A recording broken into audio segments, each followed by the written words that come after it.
Imagine walking into a locker room 3 days before the biggest tournament of your life, and instead of film study, tactical drills, or high stress lecture, your coach tells you to start popping bottles and celebrating the victory, not after the game, 3 days before the whistle even blows. It sounds completely insane, right? It sounds like the ultimate recipe for arrogance, complacency, and getting absolutely crushed by our opponent. But we had this coach back then, we were absolute maverick. We had not locked us in room to watch tape, and he did not scream at us and run harder until our lungs burned.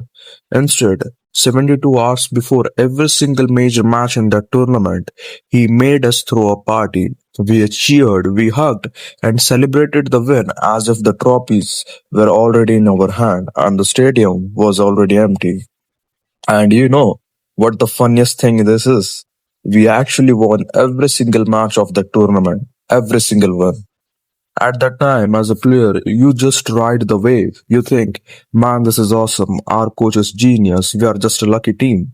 But as I got older, I started studying human psychology, performance, and how brain actually functions. The gravity of what he did finally hit me. He was not just trying to make us happy, he was playing high level psychological warfare with our own mind. He completely reprogrammed our subconsciousness. See, most coaches, leaders, or even the bosses do the exact opposite. They build up the big event into this massive, terrifying mountain. They tell you this is the big one. Everything on this line. It's do or die. One mistake and it's over. And what happens? Your cortisol spikes. Your anxiety goes through roof. Your brain enters fight or flight mode. By the time you actually step onto the field or into the pressure cooker, your mind is already tired. And your mind is racing and you are playing out of fear. You are operating in a danger zone.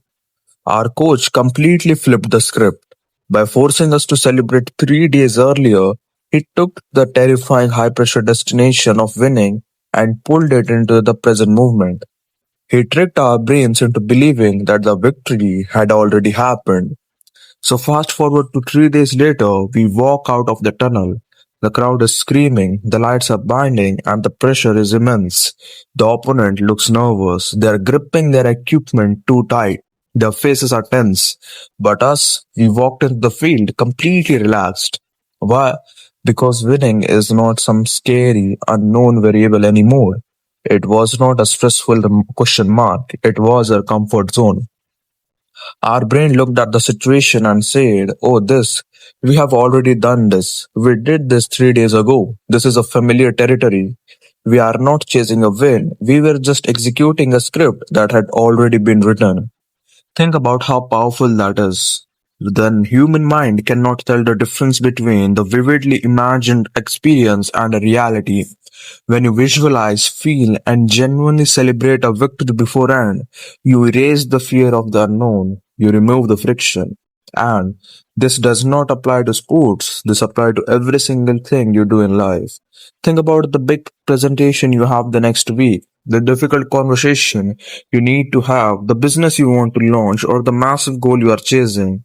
If you approach it with mindset, I hope I don't mess this up and this is going to be so hard. What if I fail? You are programming your mind for literal stress.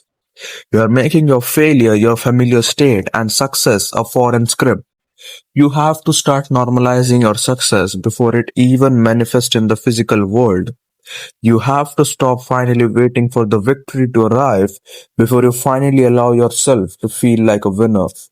If you want to dominate whatever arena you are in, you need to step up into the room, onto that stage, or onto meeting with the quiet confidence of someone who has already won it. Act like you have been there before, even if you haven't. Program your mind to believe that excellence is your default setting, your baseline, your absolute comfort zone. Do the work and prepare for the hell.